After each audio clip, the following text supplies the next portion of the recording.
ಈ ವಿಡಿಯೋದಲ್ಲಿ next real ಎಸ್ಟೇಟ್ನ ಆಳೋದಕ್ಕೆ ಹೋಗ್ತಾ ಇರುವಂಥ ಬೆಂಗಳೂರು ನಾರ್ತ್ ರಿಯಲ್ ಎಸ್ಟೇಟ್ ಬಗ್ಗೆ ಮಾತಾಡೋದಕ್ಕೆ ಹೋಗ್ತಾ ಇದ್ದೀನಿ. ಬೆಂಗಳೂರು ನಾರ್ತೆ ಯಾಕೆ ರಿಯಲ್ ಎಸ್ಟೇಟ್ ಕಿಂಗ್ ಆಗ್ತಾ ಇದೆ, ಇಲ್ಲಿ ನಾವು ಪ್ರಾಪರ್ಟಿನ ತಗೋಬೇಕಾ ಇಲ್ಲ ತಗೋಬಾರ್ದಾ ಎಲ್ಲನೂ ಈ ವಿಡಿಯೋದಲ್ಲಿ ತಿಳ್ಕೊಳ್ಳೋಣ. ನಿಜವಾಗ್ಲೂ ಎಲ್ಲಿ ಪ್ರಾಪರ್ಟಿ ತಗೊಂಡ್ರೆ ಚೆನ್ನಾಗಿರುತ್ತೆ, ನಿಮ್ಮ ಒಂದು ಇನ್ವೆಸ್ಟ್ಮೆಂಟಿಗೆ ರೈಟ್ ರಿಟರ್ನ್ಸ್ ಬರುತ್ತೆ ಅಂತ ತಿಳ್ಕೊಳ್ಳೋಣ. ಬೆಂಗಳೂರು ನಾರ್ತು ಒಂದು ದೊಡ್ಡ ಭೂಜಾಗ, ಅಷ್ಟೇ ದೊಡ್ಡದಾದ ಡೆವಲಪ್ಮೆಂಟಿಗೆ ಸ್ಕೋಪ್ ಇರೋವಂಥ ಜಾಗ, ಅದ್ರ ಜೊತೆಗೇನೆ ಅಷ್ಟೇ ಸಮನಾಗಿ ಡೆವಲಪ್ ಆಗಿರೋ ಅಂಥ ಜಾಗ. ಇಲ್ಲಿ ಎಷ್ಟೇ ಚಾಲೆಂಜಸ್ ಇದ್ರೂ ಕೂಡ ಅದನ್ನು ಓವರ್ಕಮ್ ಮಾಡಿ ಇಷ್ಟು ಪೊಟೆನ್ಷಿಯಲ್ ಆಗಿ ಡೆವಲಪ್ ಆಗಿದೆ. ಬೆಂಗಳೂರು ನಾರ್ತು ಹೆಬ್ಬಾಳದಿಂದ ನಂದಿ ಹಿಲ್ಸ್ವರೆಗೂ ಹೋಗುತ್ತೆ. ಈ ಕಡೆ ಸೈಡಲ್ಲಿ ನೋಡೋದಾದ್ರೆ ಜಾಳಹಳ್ಳಿ ಕ್ರಾಸು ಒಂದು ಸೈಡ್ ಇದೆ, ಇನ್ನೊಂದು ಸೈಡಲ್ಲಿ ಹೆಣ್ಣೂರು ಇದೆ. ಈ ಎಲ್ಲ ಏರಿಯಾಗಳು ತುಂಬಾನೇ ಚೆನ್ನಾಗಿ ಡೆವಲಪ್ ಆಗಿದೆ. ಈ ಸೆಂಟ್ರಲ್ ಇರೋವಂಥದ್ದು ತುಂಬ ಕಮರ್ಷಿಯಲ್ ಆಕ್ಟಿವಿಟೀಸ್ಗೆ ಮತ್ತು ರಿಟೇಲ್ ಸ್ಟೋರ್ಗಳಿಗೆ ತುಂಬಾನೇ ಫೇಮಸ್ ಇದೆ. ಆದ್ರಿಂದಲೇ ಏನೋ ಈ ಜಾಗಗಳಲ್ಲಿ ರಿಯಲ್ ಎಸ್ಟೇಟ್ ಬೂಮ್ ನೋಡೋದಕ್ಕೆ ಸಿಗ್ತಾ ಇದೆ. ಇದೆಲ್ಲದಕ್ಕಿಂತ ಇಂಪಾರ್ಟೆಂಟ್ ಅಂದರೆ ಇಲ್ಲಿ ವಿಪ್ರೋ, ITC ಮತ್ತು ಪೀಣ್ಯ ಇಂಡಸ್ಟ್ರಿಯಲ್ ಏರಿಯಾನೇ ಇಲ್ಲಿನ ಡೆವಲಪ್ಮೆಂಟಿಗೆ ತುಂಬ ಕೊಡುಗೆ ಕೊಟ್ಟಿದೆ. ಅದರಲ್ಲೂ ಕೂಡ ದುಡಿಯೋ ವರ್ಗದ ಜನ ಹೆಚ್ಚಾಗಿ ಇರೋವಂಥದ್ದು. IT ಕಂಪನೀಸ್ಗಳನ್ನ ಒಂದನ್ನ ಹೊರತುಪಡಿಸಿ ಇಲ್ಲಿ ಎಲ್ಲನೂ ಇದೆ. ಇಲ್ಲಿ ಬೆಟರ್ ಕನೆಕ್ಟಿವಿಟಿಗೋಸ್ಕರ ಗ್ರೀನ್ ಮೆಟ್ರೋ ಲೈನ್ ಇದೆ. ಅದ್ರ ಜೊತೆಗೇನೆ ಇಲ್ಲಿ NH4 ರೋಡ್ ಹೋಗೋದ್ರಿಂದ ವೈಡ್ ರೋಡ್ ಸಿಗುತ್ತೆ. ಆದರೂ ಕೂಡ ಫ್ಲೈಓವರ್ ಇದೆ. ಅಲ್ಲೇ ರಾಜ್ಕುಮಾರ್ ಸಮಾಧಿ ಹತ್ರ ಔಟರ್ ರಿಂಗ್ ರೋಡ್ ಇದೆ. ಹಾಗಾಗಿ ಸ್ವಲ್ಪ ಟ್ರಾಫಿಕ್ ನೋಡೋದಕ್ಕೆ ಸಿಗುತ್ತೆ. ಬಿಟ್ಟರೆ ಇಲ್ಲಿ ಒಳ್ಳೆ ಬೆಟರ್ ಕನೆಕ್ಟಿವಿಟಿ ಇದೆ, 5 ಸ್ಟಾರ್ ಹೋಟೆಲ್ಸ್ ಇದೆ. ಹಾಗಾಗಿ ಇದೊಂದು ರಿಯಲ್ ಎಸ್ಟೇಟ್ಗೆ ಒಳ್ಳೆ ಇನ್ವೆಸ್ಟ್ಮೆಂಟ್ಗೆ ಪೊಟೆನ್ಷಿಯಲ್ ಇರೋ ಅಂಥ ಜಾಗ ಅಂತ ನಾನು ಕನ್ಸಿಡರ್ ಮಾಡ್ತೀನಿ. ಇದ್ರ ಜೊತೆಗೆ ಟಾಪ್ ರಿಯಲ್ ಎಸ್ಟೇಟ್ ಮಾರ್ಕೆಟ್ ಎಲ್ಲಿದೆ ಅಂತ ನೋಡೋದಾದರೆ ಹೆಬ್ಬಾಳಿಂದ ಸ್ಟಾರ್ಟ್ ಆಗಿ ಜಕ್ಕೂರ್ವರೆಗೂ ಹೋಗುತ್ತೆ. ಯಲಹಂಕದಿಂದ ಸ್ಟಾರ್ಟ್ ಆಗಿ ದೇವನಹಳ್ಳಿ ಟು ನಂದಿ ಹಿಲ್ಸ್, ಹೆಣ್ಣೂರು ರೋಡ್ವರೆಗೂ ಒಳ್ಳೆ ರಿಯಲ್ ಎಸ್ಟೇಟ್ ಬೂಮ್ ಆದರೆ ಇದೆ. ಇದಕ್ಕೆಲ್ಲ ಕಾರಣ ಏನು ಅಂತ ಹೇಳ್ಬೋದು ಅಂದರೆ ಕಮರ್ಷಿಯಲ್ ಮಾರ್ಕೆಟ್ಸು ಇಲ್ಲಿ ಲೋಕಲಲ್ಲಿ ಇರೋ ಅಂಥದ್ದು. ಅದರಲ್ಲಿ ಒಂದು ಇಂಪಾರ್ಟೆನ್ಸ್ ಪಡ್ಕೊಳ್ಳೋದು ಅಂದರೆ ಮಾನ್ಯತಾ ಟೆಕ್ ಪಾರ್ಕ್. ಇಲ್ಲಿ ಗ್ಲೋಬಲಿ ನೋಟೆಡ್ ಆಗಿರೋ ಅಂಥ ಎಲ್ಲ IT ಕಂಪನೀಸ್ ಆಗಿರ್ಬೋದು ಮತ್ತು ವಿವಿಧ ಥರದ ಕಂಪನೀಸ್ಗಳು ಕೂಡ ಇದೇ IT ಪಾರ್ಕಲ್ಲಿ ಸಿಗುತ್ತೆ. ಆದ್ದರಿಂದ ಇಲ್ಲಿ ಲಕ್ಷಾಂತರ IT ಎಂಪ್ಲಾಯೀಸ್ಗಳಾಗ್ಬೋದು, ಬೇರೆ ಥರದ ಎಂಪ್ಲಾಯೀಸ್ಗಳಾಗ್ಬೋದು ಇಲ್ಲಿ ಕೆಲಸ ಮಾಡ್ತಾರೆ. ಆದ್ದರಿಂದ ಇಲ್ಲಿ ಒಂದು ರಿಯಲ್ ಎಸ್ಟೇಟ್ ಬೂಮ್ ಆಗ್ಬೋದು, ಕಮರ್ಷಿಯಲ್ ಬೂಮ್ ಆಗ್ಬೋದು, ಎಲ್ಲನೂ ನೋಡೋದಕ್ಕೆ ಸಿಗುತ್ತೆ. ಇಲ್ಲಿಂದ ಹೆಬ್ಬಾಳ ಏನಿದೆ ಸೆಂಟರ್ ಪಾಯಿಂಟ್ ಆಗುತ್ತೆ. ಏರ್ಪೋರ್ಟಿಗಾಗ್ಬೋದು, ಸಿಟಿ ಸೆಂಟ್ರಿಗಾಗ್ಬೋದು, ಇಲ್ಲಿ 2 ಮೆಟ್ರೋ ಲೈನ್ ಕೂಡ ಸೇರ್ಕೊಳ್ಳುತ್ತೆ. ಹಾಗಾಗಿ Hebbal, Jakkur, Yelahanka, Devanahalli, Thanisandra road, Kogilu road, Hennur road ಇದೆಲ್ಲನೂ ಬೆಂಗಳೂರು ನಾರ್ತಲ್ಲಿ ರಿಯಲ್ ಎಸ್ಟೇಟ್ ಬೂಮ್ನ ನೋಡ್ತಾ ಇದೆ. ಇದಕ್ಕೆ ಕಾರಣ ಏನು ಅಂದರೆ ಮೇಯ್ನು ಮಾನ್ಯತಾ ಟೆಕ್ ಪಾರ್ಕು, ಅದ್ರ ಜೊತೆಗೇ ಬೆಂಗಳೂರು ಇಂಟರ್ನ್ಯಾಷನಲ್ ಏರ್ಪೋರ್ಟ್ ಇರೋದು ಕಾರಣ ಆಗುತ್ತೆ. ಹಾಗಿದ್ರೆ ನೀವೇನಾದರೂ ಇಲ್ಲಿ ಪ್ರಾಪರ್ಟಿ ತಗೊಳ್ಳೋದನ್ನ ಪ್ಲ್ಯಾನ್ ಮಾಡ್ತಾ ಇದ್ರೆ ನಿಮಗೆ ಪ್ರೋ ಟಿಪ್ಸ್ ಏನು ಕೊಡ್ತೀನಿ ಅಂದರೆ ಸುತ್ತಮುತ್ತ ಇರೋವಂಥ ಕಮರ್ಷಿಯಲ್ ಮಾರ್ಕೆಟ್ನ ಐಡೆಂಟಿಫೈ ಮಾಡಿ. ಈ ಒಂದು ಸರ್ಕಮ್ಸ್ಟೆನ್ಸಲ್ಲಿ ನಾನು ಹೇಳ್ತೀನಿ ಅಂದರೆ ನಾನು ಈಗ ಹೇಳಿದ ಹಾಗೆ ಮಾನ್ಯತಾ ಟೆಕ್ ಪಾರ್ಕ್ ಒಂದು ಕಮರ್ಷಿಯಲ್ ಮಾರ್ಕೆಟ್ ಆಗುತ್ತೆ. ಅಲ್ಲಿ ಎಲ್ಲ ಥರದ ಯೂಜ್ ಟೆಕ್ ಕಂಪನೀಸ್ ಇದೆ, ಲಾಟ್ಸ್ ಆಫ್ ಕಂಪನೀಸ್ ಇದೆ, ಥೌಸಂಡ್ಸ್ ಆಫ್ ಕಂಪನೀಸ್ ಎಂಪ್ಲಾಯೀಸ್ ಕೆಲಸ ಮಾಡ್ತಾ ಇದ್ದಾರೆ. ಹಾಗಾಗಿ ಅಲ್ಲಿ ರೆಸಿಡೆನ್ಷಿಯಲ್ ಪ್ಲಾಟ್ಗಳಿಗೆ ತುಂಬ ಡಿಮ್ಯಾಂಡ್ ಇರುತ್ತೆ. ರೆಂಟಲ್ ಚೆನ್ನಾಗಿ ಓಡುತ್ತೆ, ಕಮರ್ಷಿಯಲ್ ಚೆನ್ನಾಗಿ ಓಡುತ್ತೆ, food business, hotel, retail stores ಆಗ್ಬೋದು, ಮಾಲ್ಸ್ ಆಗ್ಬೋದು, ಇದೆಲ್ಲದಕ್ಕೂ ಡಿಮ್ಯಾಂಡ್ ಇರುತ್ತೆ. ಹಾಗಾಗಿ ಡಿಮ್ಯಾಂಡ್ ಜಾಸ್ತಿ ಇದ್ದಾಗ ಸಪ್ಲೈ ಕಮ್ಮಿ ಆಗುತ್ತೆ. ಸಪ್ಲೈ ಕಮ್ಮಿ ಆದಾಗ ರಿಯಲ್ ಎಸ್ಟೇಟ್ ಬೂಮ್ ಆಗೇ ಆಗುತ್ತೆ. ಅದನ್ನು ನೀವು ಕನ್ಸಿಡರ್ ಮಾಡ್ಕೋಬೋದು.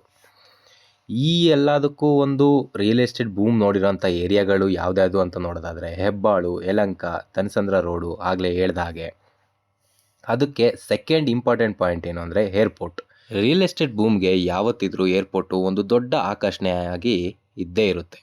ಅದಕ್ಕೆ ಒಂದು ಎಕ್ಸಾಂಪಲ್ಲು ದೇವನಹಳ್ಳಿ ಹತ್ರ ಏರ್ಪೋರ್ಟ್ ಇರೋದ್ರಿಂದ ಸುತ್ತಮುತ್ತ 500 ಎಕರೆ ಡೆವಲಪ್ಮೆಂಟು ಬರೀ ಏರ್ಪೋರ್ಟಿಂದನೇ ಆಗ್ತಾಯಿದೆ.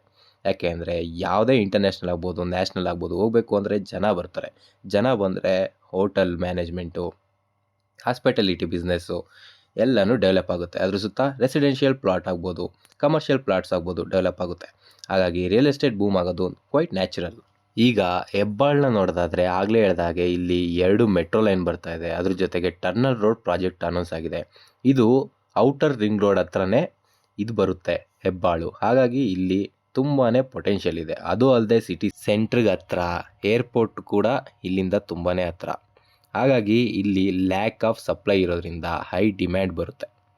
ಹಾಗಾಗಿ ಇಲ್ಲಿ ರಿಯಲ್ ಎಸ್ಟೇಟ್ ಬೂಮ್ ಆಗೋದು ಸಹಜ ಬಳ್ಳಾರಿ ರೋಡು ಆ್ಯಸ್ ಯೂಶುವಲ್ ಏರ್ಪೋರ್ಟಿಗೆ ಹೋಗಬೇಕು ಅಂದರೆ ಚೂಸ್ ಮಾಡೋ ಅಂಥ ರೋಡೇ ಬಳ್ಳಾರಿ ರೋಡು. ಅದು ಅಲ್ಲದೆ ಬ್ಲೂ ಲೈನ್ ಮೆಟ್ರೋ ಇಲ್ಲಿನ ಗೇಮ್ ಚೇಂಜರ್ ಆಗಿ ಪರಿಣಮಿಸುತ್ತೆ. ಅದ್ರ ಜೊತೆಗೇನೆ ಹೆಬ್ಬಾಳು ಮತ್ತು ಯಲಹಂಕ ಮಧ್ಯದಲ್ಲಿ ರಿಯಲ್ ಎಸ್ಟೇಟು ಕಮರ್ಷಿಯಲ್ ಔಟ್ಲೆಟ್ಸ್ಗಳು ಜಾಸ್ತಿ ಇದೆ. ಅದರಲ್ಲಿ ಒಂದು Phoenix mall of Asia, RMZ Galleria ಈ ಥರದ ಮಾಲ್ಗಳು ಇಲ್ಲಿದೆ. ತನಿಸಂದ್ರ ರೋಡು ಸೆಂಟರ್ ಪಾಯಿಂಟ್ ಆಗುತ್ತೆ ರಿಯಲ್ ಎಸ್ಟೇಟ್ಗೆ. ಯಾಕೆ ಅಂದರೆ ಇಲ್ಲಿ ಇಂಟಿಗ್ರೇಟೆಡ್ ಟೌನ್ಶಿಪ್ ಇದೆ, ಅದೇ ಭಾರತೀಯ ಸಿಟಿ ಅಂತ. ಇದು ತನ್ನಲ್ಲೇನೆ ಒಂದು ಸಿಟಿ ಅಂತಲೇ ಹೇಳ್ಬೋದು. ಯಾಕೆ ಅಂದರೆ ಇದರೊಳಗಡೆ ಸ್ಕೂಲು, ಕಾಲೇಜು, ರೆಸಿಡೆನ್ಷಿಯಲ್ ಪ್ಲಾಟ್ಸು, ಕಮರ್ಷಿಯಲ್ ಪ್ಲಾಟ್ಸು ಅಂದರೆ ಮಾಲ್ಸ್ ಆಗ್ಬೋದು, ಎಕ್ಸೆಟ್ರಾಸು, ಹಾಸ್ಪಿಟಾಲಿಟಿ ಬಿಸ್ನೆಸ್ಸು, ಹೋಟೆಲ್ಸ್ ಆಗ್ಬೋದು, ಎಲ್ಲನೂ ಈ ಒಂದು ಟೌನ್ಶಿಪ್ಪಲ್ಲೇ ಸೇರ್ಕೊಂಡಿದೆ. ಅದೇ ಭಾರತೀಯ ಸಿಟಿ ಅಂತ. ಇದ್ರ ಬಗ್ಗೆ ಏನಾದರೂ ನಿಮಗೆ ಡೀಟೇಲ್ ವಿಡಿಯೋ ಬೇಕು ಅಂದರೆ ನನಗೆ ಕಮೆಂಟ್ ಹಾಕಿ, ಇದ್ರ ಬಗ್ಗೆನೇ ಸಪ್ರೇಟ್ ವಿಡಿಯೋ ಮಾಡ್ತೀನಿ. ಯಾಕೆ ಅಂದರೆ ಇದು ಒಂದು ಅಷ್ಟು ದೊಡ್ಡ ಟೌನ್ಶಿಪ್ಪು. ಇದ್ರ ಸುತ್ತನೇ ಒಂದು ಎಕೋಸಿಸ್ಟಮೇ ಡೆವಲಪ್ ಆಗಿದೆ. ಒಂದು ಒಳ್ಳೆ ಫೈನಾನ್ಷಿಯಲಿ ಮತ್ತು ಒಂದು ಎಕನಾಮಿಕಲಿ ರಿಯಲ್ ಎಸ್ಟೇಟ್ ಬೂಮ್ಗೆ ಕಾರಣ ಆಗ್ತಾ ಇದೆ. ಜೊತೆಲೆ ಬಾಗೂರ್ನಂತೂ ಮರೆಯೋಂಗೆ ಇಲ್ಲ. ಯಾಕೆ ಅಂದರೆ ರ್ಯಾಪಿಡ್ ರಿಯಲ್ ಎಸ್ಟೇಟ್ ಡೆವಲಪ್ಮೆಂಟ್ ಆಗ್ತಾ ಇದೆ. ಯಾಕೆ ಅಂದರೆ ಗೌರ್ಮೆಂಟು 3,000 ಎಕರೆನ ವೇರಿಯಸ್ ಕಂಪನೀಸ್ಗಳ ಡೆವಲಪ್ಮೆಂಟಿಗೆ ಮತ್ತು ಕನ್ಸ್ಟ್ರಕ್ಷನಿಗೆ ಆಫರ್ ಮಾಡಿದೆ. ಅದ್ರ ಜೊತೆಗೇ ಇಲ್ಲಿ ಆಲ್ರೆಡಿ ಬೋಯಿಂಗ್ ಆಗ್ಬೋದು, ಕೊಲಿಯನ್ಸ್ ಏರೋಸ್ಪೇಸು, ಸ್ಯಾಪು ಈ ಥರದ ಬೇಜಾನ್ ಕಂಪನೀಸ್ಗಳು ಆಲ್ರೆಡಿ ಅವರ ಕ್ಯಾಂಪಸ್ಗಳನ್ನ ಇಲ್ಲಿ ಮೇಂಟೈನ್ ಮಾಡ್ತಾ ಇದೆ. ಅದ್ರ ಜೊತೆಗೇ ರೆಸಿಡೆನ್ಷಿಯಲ್ ಡೆವಲಪರ್ಸ್ ಆಗಿರೋಂಥ ಗೋದ್ರೇಜು, ಬ್ರಿಗೇಡು, ಪ್ರೆಸ್ಟೀಜ್ ಥರ ದೊಡ್ಡ ದೊಡ್ಡ ಕಂಪನೀಸ್ಗಳು ಇಲ್ಲೇ ಇದೆ. ಇದೆಲ್ಲ ಪ್ರೋಸ್ ಆಗಿತ್ತು. ಕಾನ್ಸ್ ನೋಡೋದಾದರೆ ಬೆಂಗಳೂರು ನಾರ್ತಲ್ಲಿ ಇರೋದು ಒಂದೇ ಪ್ರಾಬ್ಲಮ್ಮು, ಅದು ವಾಟರ್ ಪ್ರಾಬ್ಲಮ್ಮು. ಇದನ್ನು ಸಾಲ್ವ್ ಮಾಡೋದಕ್ಕೋಸ್ಕರ ಕಾವೇರಿ ಪೈಪ್ಲೈನ್ನ ಇಲ್ಲಿಂದ ಹಿಡಿದು ಏರ್ಪೋರ್ಟ್ವರೆಗೂ ಕೊಡೋ ಅಂಥ ಪ್ಲ್ಯಾನ್ ಇದೆ. ಆಲ್ರೆಡಿ ತುಂಬ ಏರಿಯಾಗಳಿಗೆ ನಾನು ಇಲ್ಲಿರೋದ್ರಿಂದ ಗ್ರೌಂಡ್ ರಿಪೋರ್ಟ್ ಹೇಳ್ತಾ ಇದ್ದೀನಿ. ಆಲ್ರೆಡಿ ತುಂಬ ಏರಿಯಾಗಳಿಗೆ ಕಾವೇರಿ ನೀರು ಸಪ್ಲೈ ಆದರೆ ಬಂದಿದೆ. ಹಾಗಾಗಿ ಇಲ್ಲಿ ತುಂಬ ಬೆಟರ್ ಕನೆಕ್ಟಿವಿಟಿ ಜೊತೆಗೆ ಎಲ್ಲ ಪ್ರಾಬ್ಲಮ್ಸ್ಗಳು ಸಾಲ್ವ್ ಆಗಿದೆ ಅಟ್ ಪ್ರೆಸೆಂಟ್ ಸಿಚುವೇಷನಲ್ಲಿ. ಈಗ ಜಾಲಹಳ್ಳಿ ಯಾವ ರೀತಿ ಒಂದು ರಿಯಲ್ ಎಸ್ಟೇಟ್ಗೆ ಇಂಪಾರ್ಟೆನ್ಸ್ ಪಡ್ಕೊಂಡಿದೆ ಅಂತ ನೋಡೋಣ. ಅದಕ್ಕೆ ಏನೇನು ಕಾರಣ ಅಂತ ನೋಡೋದಾದರೆ ಗ್ರೀನ್ ಲೈನ್ ಮೆಟ್ರೋ ಇದು ಆಲ್ರೆಡಿ ಎಕ್ಸಿಸ್ಟಿಂಗಲ್ಲಿದೆ, ಮಾದಾವರವರೆಗೂ ಇದೆ. ಇನ್ನು ತುಮಕೂರುವರೆಗೂ ಮಾಡೋ ಎಲ್ಲ ಪ್ಲ್ಯಾನ್ಸು ಇದೆ. ಏರ್ಪೋರ್ಟು ಕೂಡ ಅಷ್ಟೇ. ಈಗ ತುಮಕೂರಲ್ಲೇ ಕೊಡಬೇಕು ಅನ್ನೋಂಥ ಡಿಮ್ಯಾಂಡ್ ಆದರೆ ಇದೆ. ಅದು ಏನಾಗುತ್ತೆ ಅಂತ ಅನೌನ್ಸ್ ಆದಮೇಲೆ ಗೊತ್ತಾಗುತ್ತೆ. ಅದ್ರ ಜೊತೆಗೆ ರೈಲ್ವೆ ಸ್ಟೇಷನ್ನು, ಸರ್ಕ್ಯುಲರ್ ರೈಲ್ವೆ ಇಲ್ಲೇ ಬರೋ ಅಂಥ ಚಾನ್ಸಸ್ ಇದೆ. ಅದ್ರ ಜೊತೆಗೆ ಓರಿಯನ್ ಮಾಲು, ಮಂತ್ರಿ ಮಾಲು, ಲೂಲು ಮಾಲು ಅಂತ ದೊಡ್ಡ ದೊಡ್ಡ ರೀಟೇಲ್ ಔಟ್ಲೆಟ್ಸ್ಗಳು ಇಲ್ಲೇ ಇದೆ. ಅದ್ರ ಜೊತೆಗೆ ಜಿಂದಾಲ್, ಸತ್ವ, ಪ್ರೆಸ್ಟೀಜ್ ಈ ಥರದ ದೊಡ್ಡ ದೊಡ್ಡ ರೆಸಿಡೆನ್ಷಿಯಲ್ ಡೆವಲಪರ್ಸ್ಗಳು ಇಲ್ಲಿದ್ದಾರೆ. ಜೊತೆಗೆ ಇಲ್ಲಿ ಬೆಟರ್ ಕನೆಕ್ಟಿವಿಟಿಗೋಸ್ಕರ PRR2, PRR1 ಅಂತ ಪ್ರಾಜೆಕ್ಟ್ ಅನೌನ್ಸ್ ಆಗಿದೆ. ಅದ್ರ ಜೊತೆಗೆ ಸ್ಯಾಟಲೈಟ್ ರಿಂಗ್ ರೋಡ್ ರಸ್ತೆ ಕೂಡ ಇಲ್ಲಾಸೆನೇ ಹೋಗೋದು. ಅದಲ್ಲದೆ ದಾಬಸ್ಪೇಟ್ ಇಂಡಸ್ಟ್ರಿಯಲ್ ಏರಿಯಾ ಈಗ ಅತಿ ದೊಡ್ಡ ಇಂಡಸ್ಟ್ರಿಯಲ್ ಏರಿಯಾ ಆಗಿ ಹೊರಹೊಮ್ತಾ ಇದೆ. ತುಮಕೂರು, ದಾಬಸ್ಪೇಟೆ, ಶಿರಾ ಇದೆಲ್ಲ ಇಂಡಸ್ಟ್ರಿಯಲ್ ಏರಿಯಾಗೇನೆ ತುಂಬ ಫೇಮಸ್ ಆಗ್ತಾ ಇದೆ. ಅದ್ರ ಜೊತೆಗೆ ದುಡಿಯೋ ವರ್ಗದ ಜನ ಕೂಡ ಈ ಕಡೆನೇ ಜಾಸ್ತಿ ಪ್ರಿಫರ್ ಮಾಡೋದ್ರಿಂದ ಇಲ್ಲಿ ರಿಯಲ್ ಎಸ್ಟೇಟ್ ಬೂಮ್ ಆಗೋ ಚಾನ್ಸಸ್ ಇದೆ. ಅದು ಅಲ್ಲದೆ ಗೌರ್ಮೆಂಟ್ ಪ್ರಾಜೆಕ್ಟ್ಸ್ ಕೂಡ ಏನು ಕಮ್ಮಿ ಇಲ್ಲ. BDA ಎಂದಿಗಿಂತಲೂ ಈಗ ತುಂಬ ಡೆವಲಪ್ಮೆಂಟ್ ಮಾಡ್ತಾ ಇದೆ. ಒಂದಾದಮೇಲೆ ಒಂದು BDA ಲೈವ್ವುಡ್ಸ್ಗಳನ್ನ ಅನೌನ್ಸ್ ಮಾಡ್ತಾ ಅಷ್ಟೇ ವೇಗವಾಗಿ ಡೆವಲಪ್ ಮಾಡ್ತಾ ಇದೆ. ಮುಂದಿನ ದಿನಗಳಲ್ಲಿ ಈ ಪೆರಿಫೆರಲ್ ರಿಂಗ್ ರೋಡ್ ಪಕ್ಕದಲ್ಲೇ ಕಮರ್ಷಿಯಲ್ ರೋಡ್ ಆಗಿ ಅನೌನ್ಸ್ ಮಾಡ್ತೀವಿ ಅಂತ DK ಶಿವಕುಮಾರ್ ಅವರು ಆಲ್ರೆಡಿ ಅನೌನ್ಸ್ ಮಾಡಿದ್ದಾರೆ.